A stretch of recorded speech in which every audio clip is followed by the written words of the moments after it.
this was Bella paralyzed. And Bella was to begin chemotherapy because it was worth a shot. And one of the questions that Sean and I asked is it even worth it to try this? To put her through the hell of experimental chemo? And the answer was, it's worth a shot. The first evaluation was at week 6. And at week 6, we were going to see if there had been any progress made, which was not expected, and more than likely move into hospice care for our 4-year-old daughter.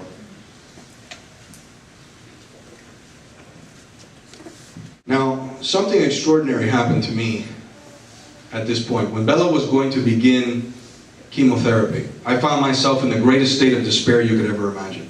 Bella began chemo, and as she sat there looking at me, trembling as this poison infused into her body, she would say, "Daddy, Daddy," and she was sweating profusely and suffering the effects of this.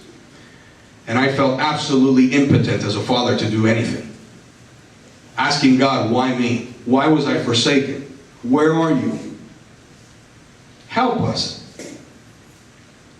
And in my greatest moment of despair, God called me through a phone call. A friend of mine, Tim Downing, who went to graduate school with me, called me. And he asked me a simple question: how are you doing?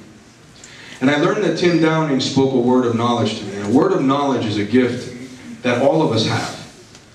And the beauty about a word of knowledge is that oftentimes when we speak a word of knowledge to someone, we don't often realize that what we're about to say, inspired by God, is so profound that at the very instant that it is spoken, it will change the way the person is thinking, it will change the way the person is feeling, and will immediately change the way the person is going to act. He said to me, "How are you doing?" I said, "I'm disappointed in myself." I said, "I know that the only person that can take care of this and help us is God, and I'm not giving it to Him."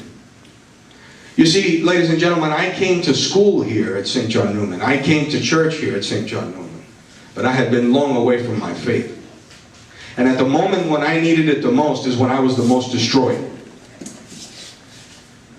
And Tim said to me, "You know, Raymond, Bella has been under attack since before she was born.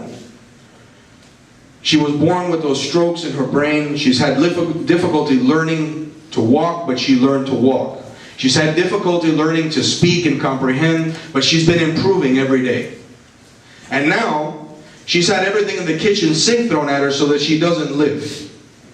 And the question you have to ask yourself is, what wonderful plans does God have for this little girl that she has been attacked since before she was even born?" He said, "What you have to do is not only pray for your daughter. You have to build an army of people in prayer. An army of people that perhaps have been away from their faith. An army of people that perhaps are of different faiths. An army of people that perhaps have never prayed. But that's what you have to do to be on the offensive of this attack." And ladies and gentlemen, when I hung up that phone, I felt different.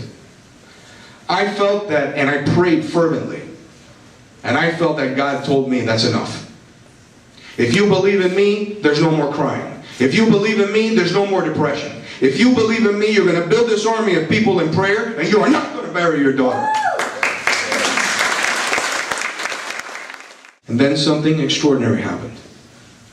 And someone very, very special also joined our prayers.